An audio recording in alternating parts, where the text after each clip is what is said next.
Il existe des endroits sur cette planète où la frontière entre la vie et l'absence devient floue, où les montagnes ne pardonnent aucune erreur, où chaque décision peut basculer entre le retour et l'oubli. Les Hautes Tatras, cette chaîne montagneuse qui s'étend entre la Slovaquie et la Pologne, constitue l'un de ces territoires impitoyables.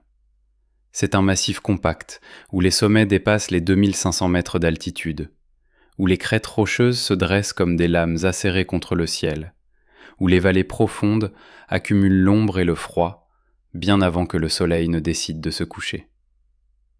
Les randonneurs expérimentés connaissent ces montagnes.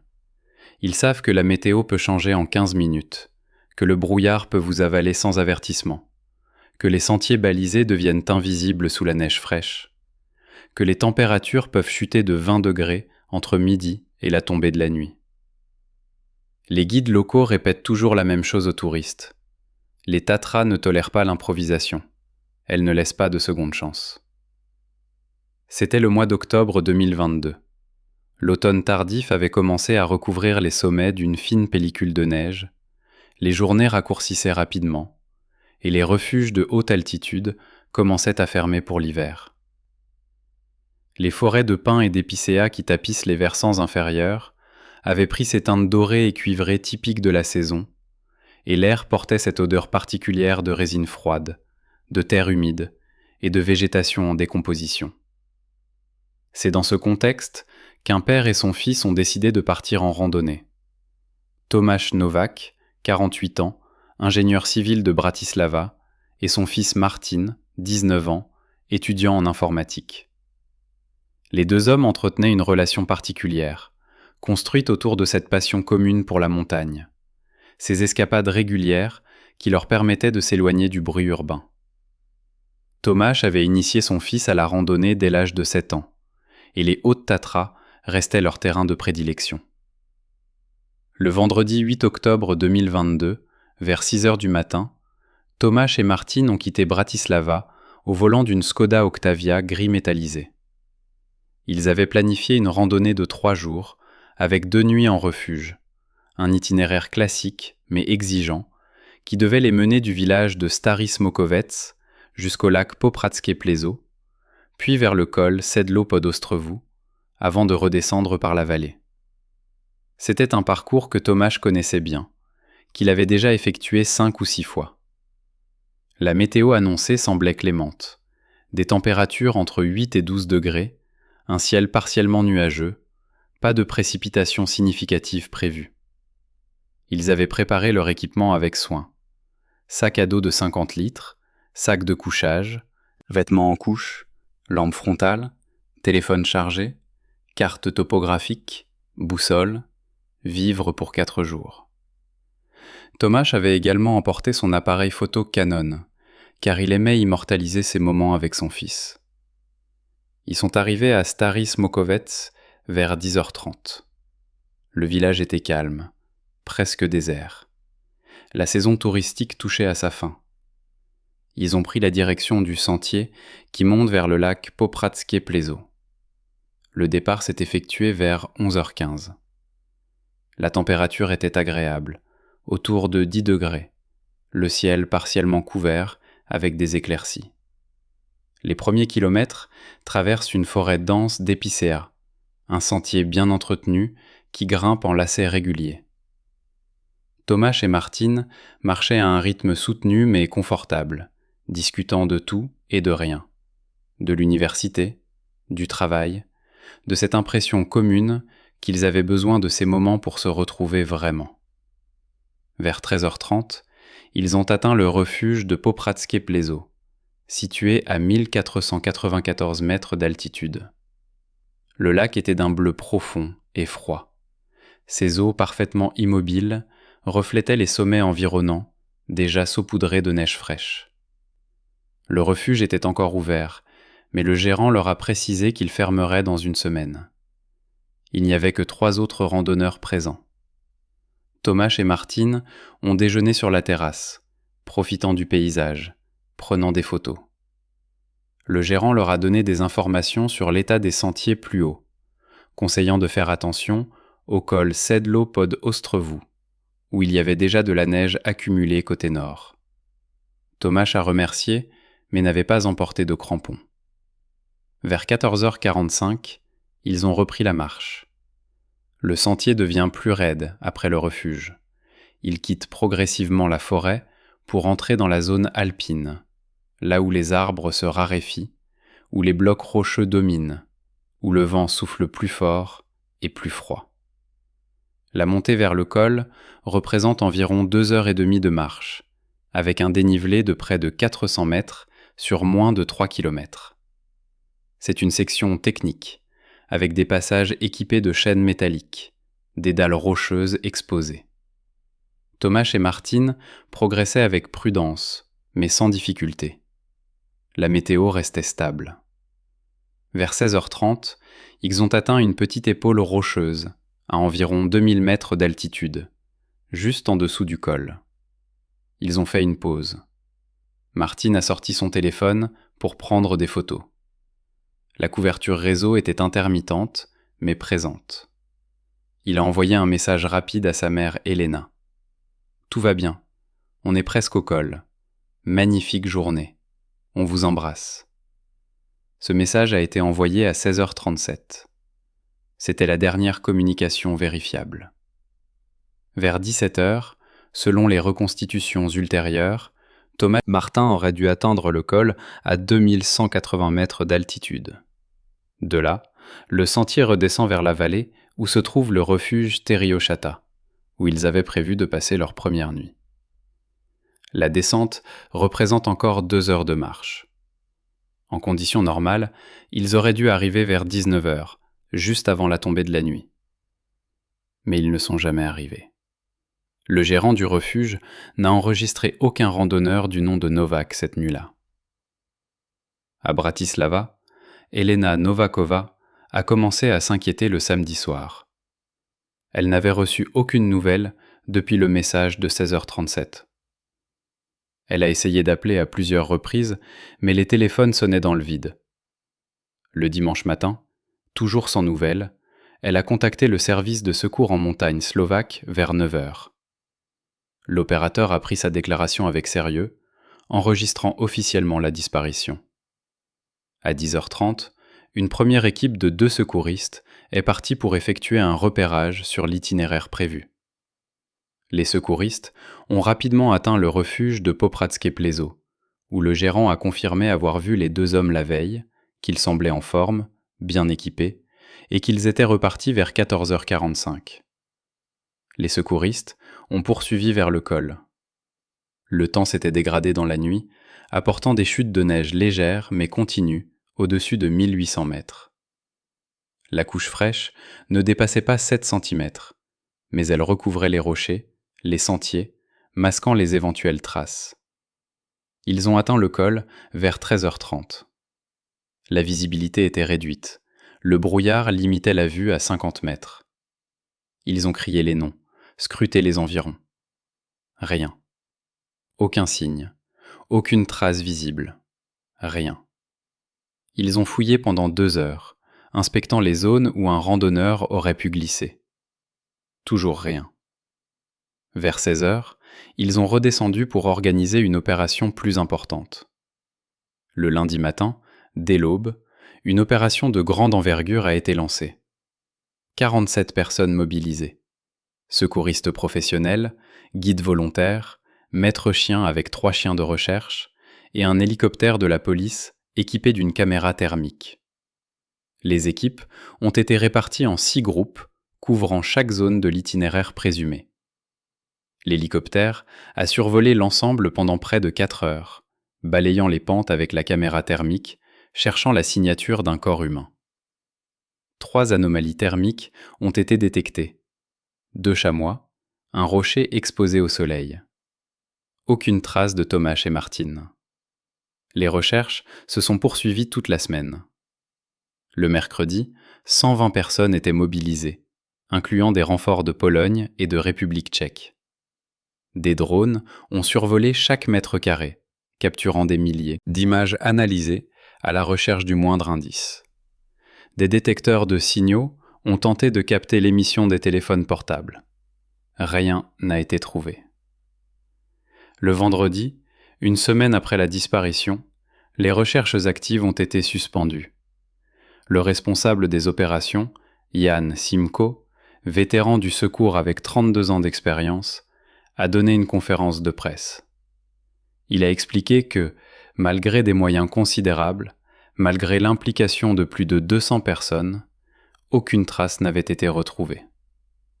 Il a évoqué plusieurs hypothèses.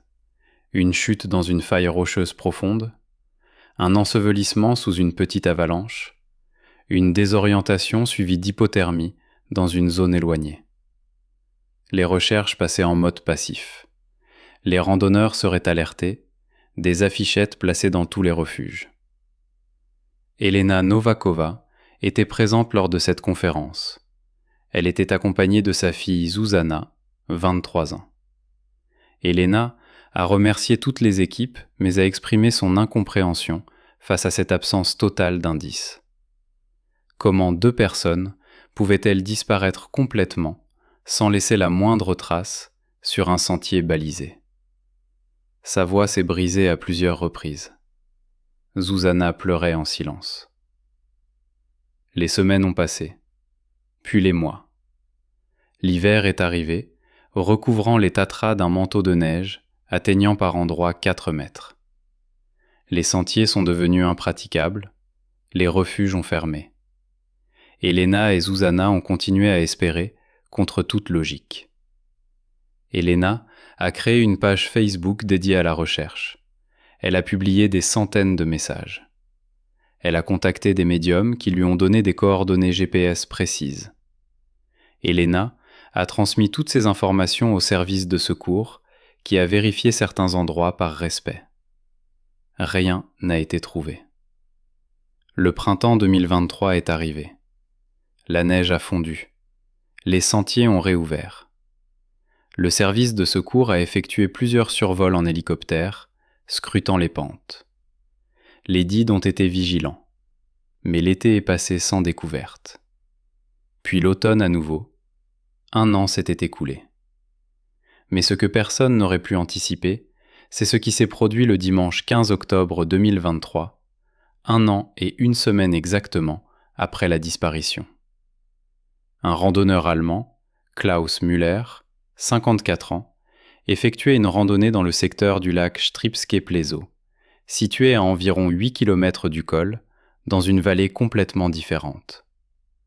C'est une zone très fréquentée, avec un grand parking, un téléphérique, des hôtels. Klaus marchait sur le sentier qui fait le tour du lac, un circuit facile, accessible aux familles. Il était 15h30. La journée était magnifique, ensoleillée. Klaus s'était arrêté pour photographier le lac. Encadrant son image, il a remarqué un homme assis seul sur un banc en bois, 30 mètres de lui. L'homme était immobile, tourné vers le lac, tenant quelque chose dans ses mains. Klaus n'y a pas prêté attention au départ, mais en repassant 20 minutes plus tard, l'homme était toujours là, exactement dans la même position. Klaus a trouvé cela étrange. Il s'est approché. L'homme portait des vêtements de randonnée sales, usés, un pantalon couvert de boue séchée, une veste polaire déchirée, des chaussures dont une semelle était décollée. Ses cheveux étaient longs, emmêlés, avec une barbe de plusieurs semaines. Mais ce qui a attiré l'attention de Klaus, c'est ce que l'homme tenait. Une photographie, format 10 sur 15 cm, qu'il regardait fixement, sans bouger. Klaus s'est approché davantage. Il a demandé en anglais si tout allait bien. L'homme a levé lentement la tête. Ses yeux étaient étrangement vides. Son regard semblait traverser Klaus. Il n'a pas répondu. Klaus a répété en allemand, puis en slovaque. Toujours aucune réponse. L'homme a baissé les yeux vers la photographie. Klaus a pu voir brièvement ce qui figurait dessus. Le portrait d'un jeune homme d'environ 20 ans, souriant, avec un t-shirt rouge, pris lors d'une randonnée. Klaus a ressenti un malaise profond. Klaus est retourné vers le parking principal, où il savait qu'il y avait un poste d'information. Il a expliqué la situation. L'employé a immédiatement contacté la police. 15 minutes plus tard, 2 policiers sont arrivés. Ils se sont rendus au banc. L'homme était toujours là. Les policiers ont tenté d'entrer en contact, lui parlant en slovaque. L'homme n'a pas répondu. Il ne semblait pas hostile, simplement complètement absent. Les policiers ont remarqué son état physique, très maigre, visage creusé, mains tremblantes. Un policier a essayé de prendre la photographie pour voir ce qu'elle représentait. Mais l'homme a eu une réaction soudaine, serrant la photo contre sa poitrine, émettant un grognement. Ils ont appelé une ambulance. Une ambulance est arrivée 25 minutes plus tard. Le docteur Marta Horvatova a évalué l'état de l'homme. Pouls faible mais régulier, tension basse, signes de malnutrition sévère, déshydratation, gelures anciennes aux doigts. Mais surtout, un état psychologique préoccupant. Mutisme complet, regard fixe, absence de réaction. Le docteur Horvatova a diagnostiqué un état de choc post-traumatique aigu. Ils ont réussi à convaincre l'homme monté dans l'ambulance. Il ne résistait pas. Il se laissait faire, mais refusait de lâcher la photographie. L'ambulance est partie vers l'hôpital de Poprad. À l'hôpital, l'homme a été admis aux urgences. Les médecins ont effectué un examen complet. Ils ont découvert de multiples blessures anciennes, partiellement cicatrisées. Des coupures profondes aux jambes, des ecchymoses de différentes anciennetés, des signes d'engelure sur 3 orteils qui avaient commencé à se nécroser, puis s'étaient stabilisés. Il présentait une infection pulmonaire légère, mais physiquement, il n'était pas dans un état critique immédiat. Ce qui inquiétait le plus, c'était son état mental. Il restait muet, ne réagissait à aucun stimulus, sauf lorsqu'on tentait de lui retirer la photographie, provoquant immédiatement une détresse visible. Les policiers tentaient d'identifier cet homme. Il n'avait aucun papier sur lui, rien. Ses poches contenaient quelques petits cailloux, un bout de ficelle, des miettes de pain séché. Ils ont photographié son visage et lancé une recherche dans les bases de données. Un officier, Martin Krajčović, qui travaillait au commissariat depuis 15 ans, a reconnu le visage. Il a fait le lien avec l'affaire Novak. Il a sorti le dossier, comparé les photos.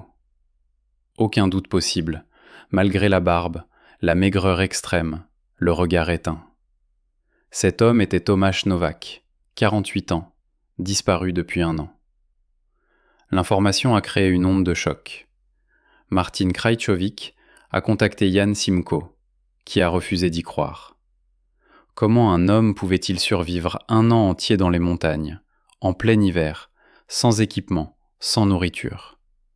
C'était physiologiquement impossible. Jan s'est rendu à l'hôpital le soir même. Il a vu Tomáš dans son lit, relié à une perfusion. Malgré la maigreur, c'était indéniablement Tomáš Novák. Jan s'est approché, a parlé doucement, mentionné son épouse Elena, sa fille Zuzana. Aucune réaction. Les yeux de Tomáš restaient fixés sur la photographie posée sur sa poitrine. Jan a regardé attentivement la photographie. C'était le visage de Martin, le fils disparu. Un portrait pris lors d'une randonnée antérieure, le jeune homme souriant largement. Jan a compris immédiatement.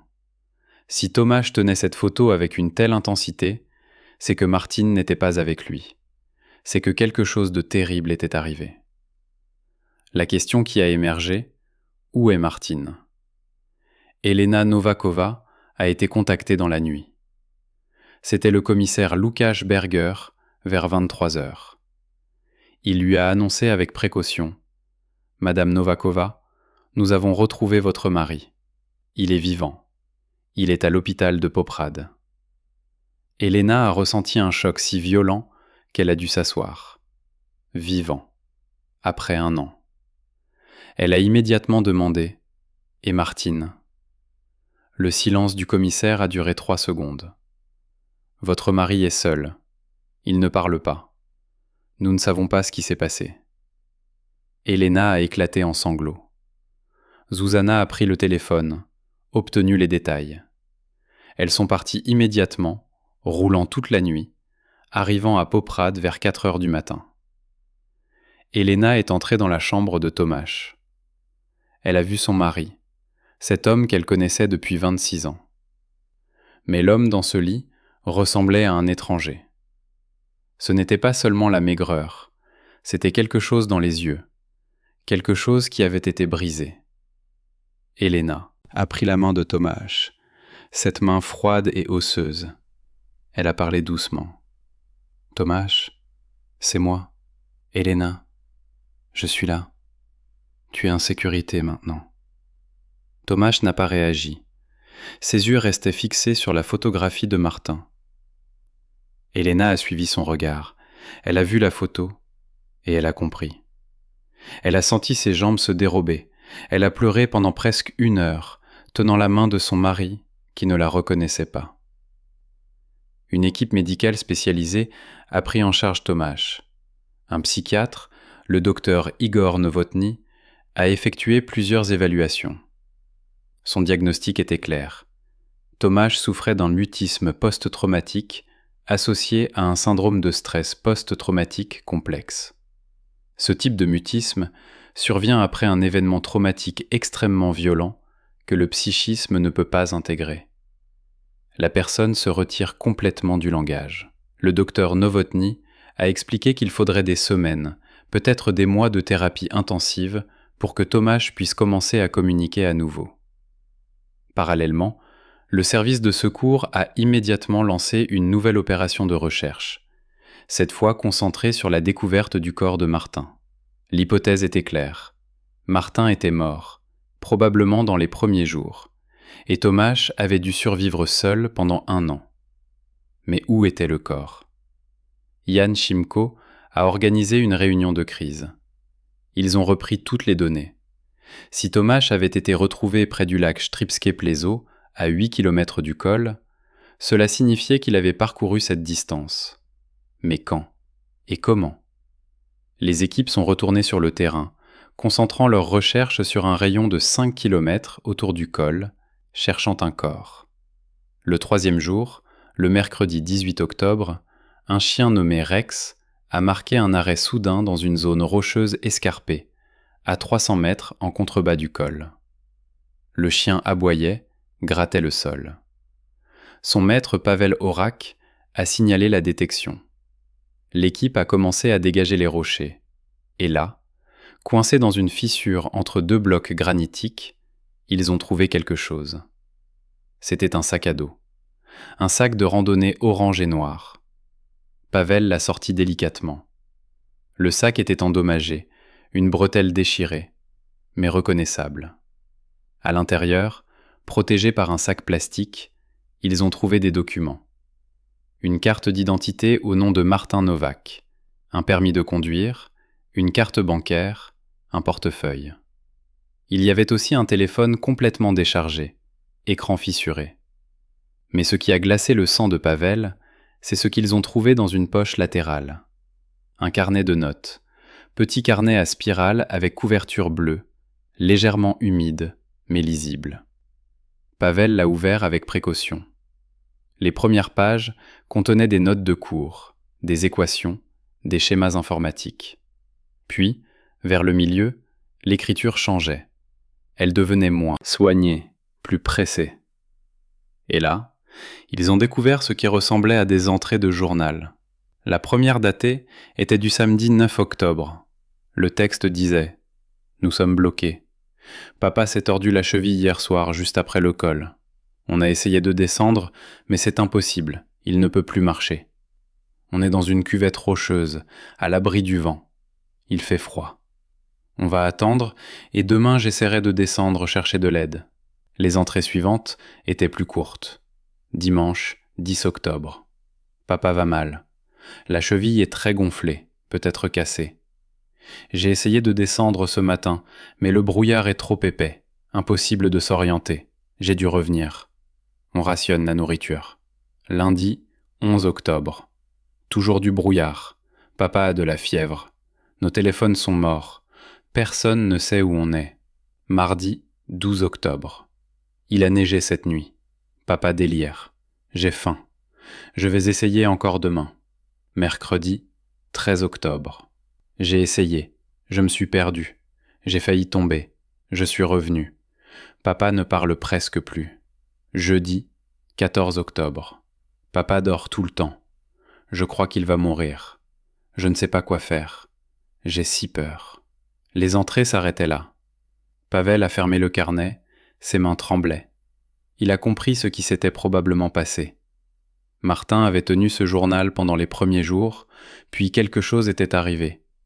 Peut-être qu'il était parti chercher de l'aide et avait chuté. Et Tomáš avait dû assister à tout cela, avait dû voir son fils se battre pour les sauver, puis mourir. Comment Tomáš avait-il survécu après cela? Comment avait-il enduré l'hiver? Toutes ces questions restaient sans réponse. Les recherches se sont intensifiées autour de la zone où le sac avait été trouvé.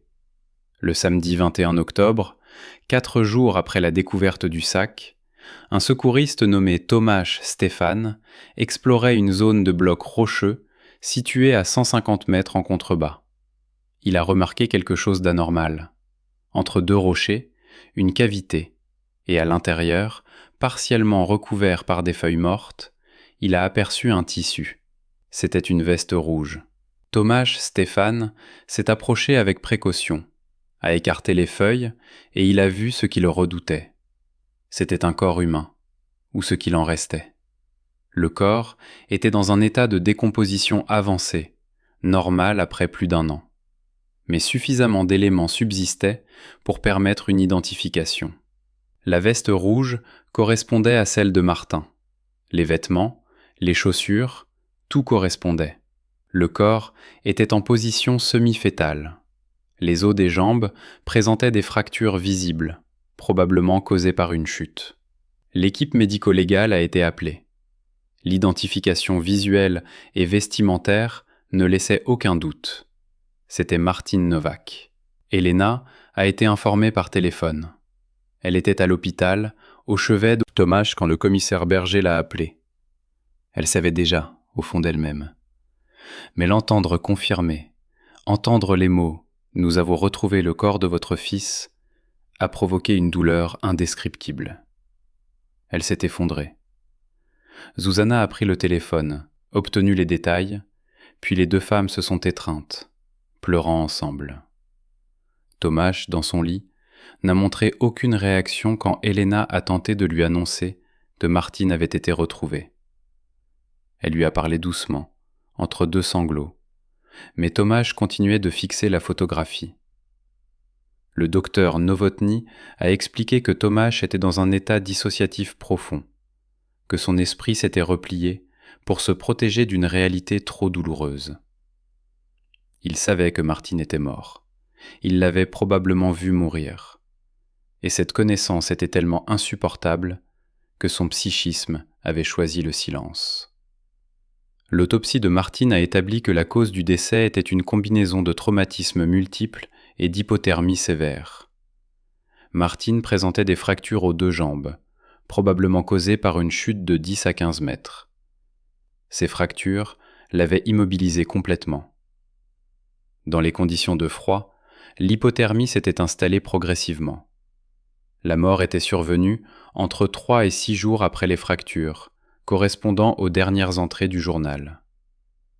Martine était probablement mort entre le 15 et le 18 octobre 2022, 1 semaine environ après la disparition initiale. Mais la question centrale restait: comment Tomáš avait-il survécu après cela? L'hypothèse la plus plausible était la suivante. Tomáš et Martine s'étaient blessés près du col. Tomáš s'était cassé la cheville, Martine avait tenté de le secourir. Il s'était retrouvé coincé dans cette cuvette rocheuse. Martine avait tenté plusieurs fois de descendre chercher de l'aide, mais les conditions l'en avaient empêché. Lors d'une de ces tentatives, Martin avait chuté, se fracturant les 2 jambes. Il avait réussi à ramper jusqu'à la cavité rocheuse où son corps avait été retrouvé, à moins de 200 mètres de son père. Tomáš avait peut-être entendu les cris, peut-être avait-il tenté de le rejoindre, mais le terrain, le brouillard l'en avait empêché. Ou peut-être qu'il n'avait rien entendu, que Martin était mort seul.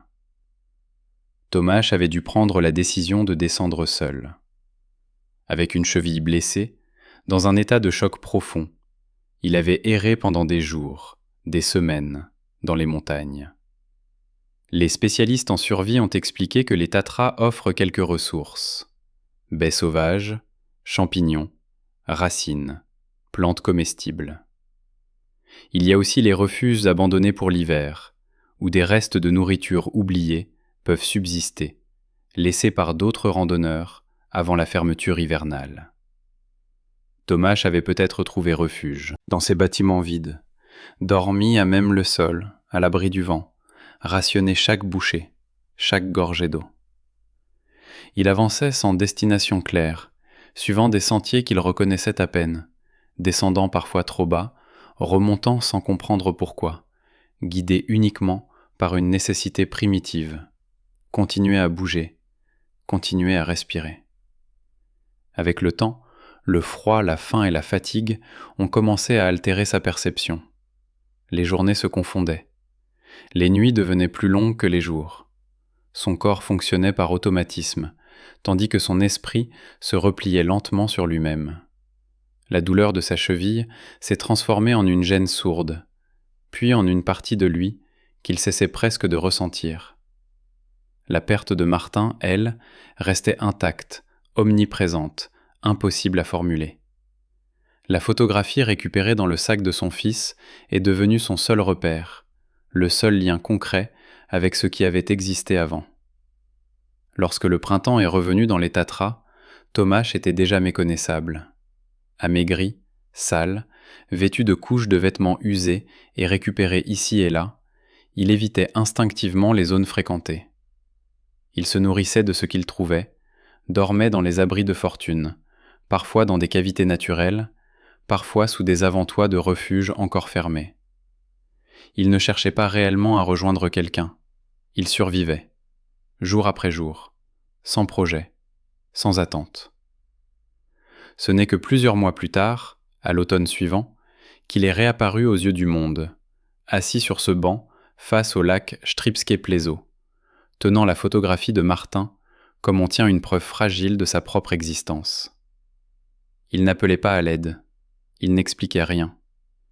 Il était simplement arrivé au terme de cette errance silencieuse. Aujourd'hui encore, certaines questions demeurent sans réponse. Aucun témoignage ne permet de reconstituer précisément son parcours après la mort de son fils. Aucun récit ne décrit comment il a traversé l'hiver, comment il a résisté au froid, à la faim, à l'isolement. Tomáš n'a jamais été en mesure de raconter ces mois-là. Son esprit s'est refermé sur cette période comme sur une blessure trop profonde. Dans les Hautes Tatras, la montagne n'a pas seulement pris une vie, elle en a rendu une autre, brisée, transformée, marquée à jamais. Martin repose désormais dans la terre de sa ville natale. Tomáš, lui, a survécu, mais une partie de lui est restée là-haut, entre les rochers, la neige et le silence. Les sentiers sont toujours là, les panneaux aussi. Les avertissements n'ont pas changé. Pourtant, la frontière entre la vie et l'absence demeure invisible. Et parfois, sans bruit, sans témoin, elle se referme.